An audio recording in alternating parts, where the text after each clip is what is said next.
Los libros de Primera y Segunda de Reyes. Aunque nuestras Biblias son dos libros separados, originalmente fueron escritos como un libro que cuenta una historia unificada que continúa del libro de Samuel que le antecede. Así que David ha unificado las tribus de Israel en un solo reino, y Dios prometió que de su linaje vendría un rey mesiánico que establecería el reino de Dios sobre las naciones y cumpliría las promesas hechas a Abraham. Entonces, el libro de Reyes cuenta la historia de la larga línea de reyes que vinieron después de David, y ninguno de ellos estuvo a la altura de la promesa. De hecho, ellos llevan a la nación de Israel a la ruina. El libro está diseñado para tener 5 movimientos principales. La historia comienza y termina enfocada en Jerusalén. Primero con el gobierno de Salomón y la construcción del templo, y luego, en esta última sección, termina con la destrucción de Jerusalén y el exilio de Israel a Babilonia. Y las 3 secciones centrales están compuestas por la historia que nos lleva a esa tragedia. Y explican cómo Israel se dividió en 2 reinos rivales, cómo Dios trató de prevenir la corrupción de Israel enviando a los profetas, y cómo el exilio se convirtió en la inevitable consecuencia del pecado de Israel. El libro inicia con 2 capítulos acerca del traspaso del reino del anciano David a su hijo Salomón. Y las últimas palabras de David a Salomón son muy similares a aquellas de Moisés y Josué y Samuel al pueblo. Es un llamado a permanecer fieles a los mandamientos del pacto y a permanecer leales solo al Dios de Israel. Pero las palabras de David parecen un poco huecas, porque luego David y Salomón se ponen a conspirar de cómo van a consolidar este nuevo reino a través de una serie de asesinatos políticos. No es un buen inicio. El momento más brillante de Salomón es cuando le pide a Dios sabiduría para guiar a Israel, e incluso completa el sueño de David de hacer un templo para el Dios de Israel. Aquí la historia se detiene y describe con detalle el diseño de este templo. Justo como en el diseño del tabernáculo en la Torá, tenemos mucho oro y joyas, e imágenes de ángeles y árboles frutales. Todo este simbolismo hace eco del jardín del Edén. Es el lugar en donde el cielo y la tierra se encuentran, donde mora la presencia de Dios con su pueblo.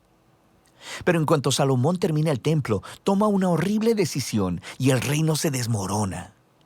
Él empieza a casarse con las hijas de otros reyes, cientos de ellas, para hacer alianzas políticas.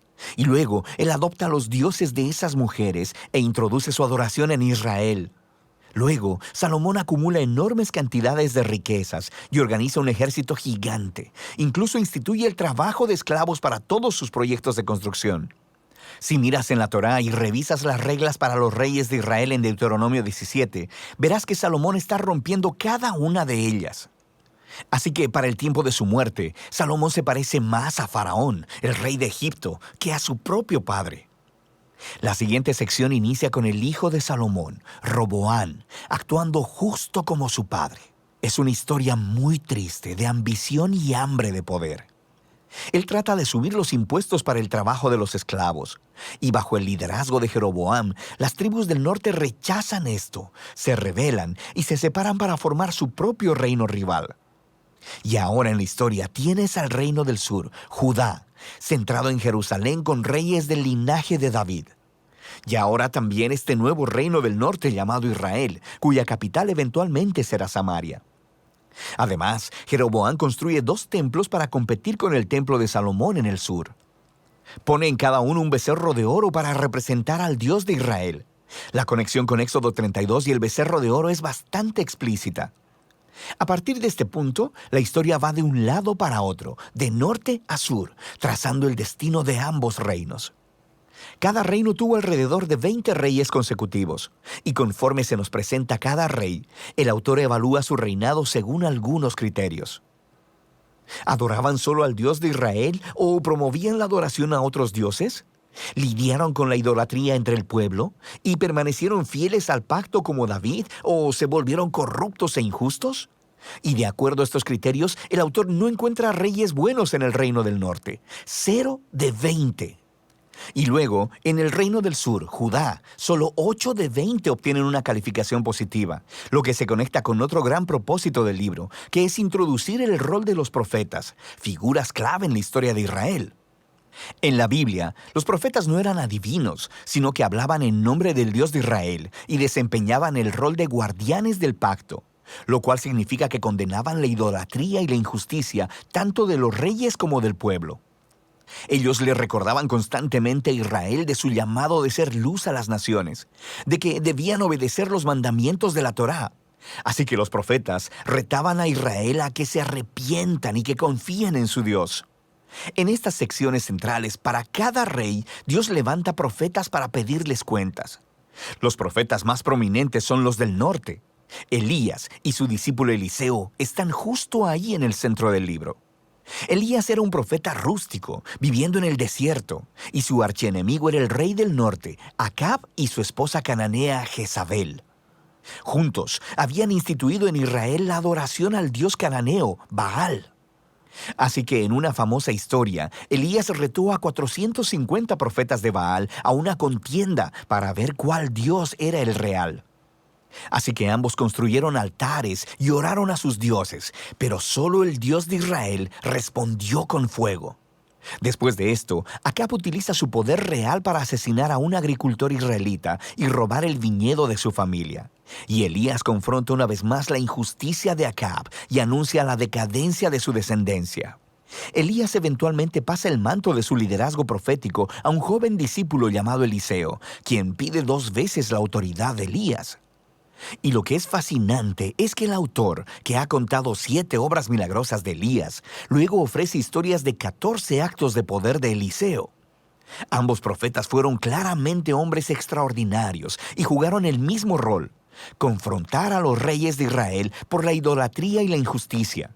Y en último término, no tuvieron éxito en hacer que Israel se aparte de la apostasía. En la siguiente sección, el reino del norte es sacudido por una revolución sangrienta iniciada por un hombre llamado Jehú, quien destruye a la familia de Acab. Aunque Jehú fue inicialmente comisionado por Dios, su violencia se sale de control y crea una espiral de asesinatos políticos y rebeliones de los que Israel jamás se recuperó. Después de Jehú, tenemos golpe tras golpe, y cada rey sigue a otros dioses y permite injusticias horribles. Todo nos lleva a Segunda de Reyes, capítulo 17. El grande y malvado imperio de Asiria desciende y acaba con todo el reino del norte, y la ciudad capital, Samaria, es conquistada, y los israelitas son exiliados y esparcidos a través del mundo antiguo. Ahora, el capítulo 17 es clave. El autor detiene la historia y ofrece una reflexión profética de lo que acaba de suceder. Él culpa la caída del reino del norte a la idolatría y a la infidelidad al pacto de Israel y sus reyes. Y por tanto, Dios les ha hecho enfrentar las consecuencias de sus decisiones. El último movimiento del libro nos cuenta la historia del solitario reino del sur. Aquí conocemos a varios reyes muy heroicos, como Ezequías, quien confía en Dios cuando los ejércitos de Asiria tocan la puerta de Jerusalén. O Josías, quien descubre un rollo perdido de la Torá en el templo.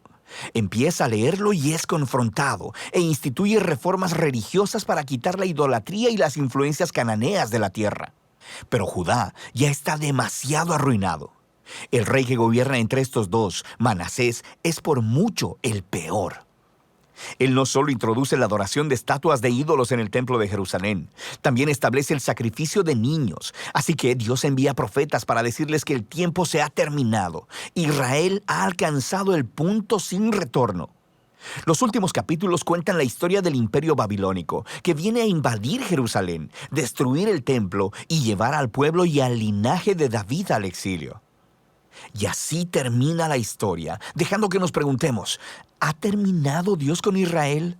¿Ha terminado con el linaje de David?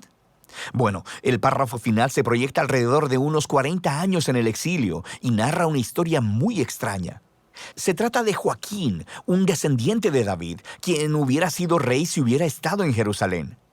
Y el rey de Babilonia lo libera de la prisión y lo invita a comer en la mesa real por el resto de su vida, y ahí termina el libro.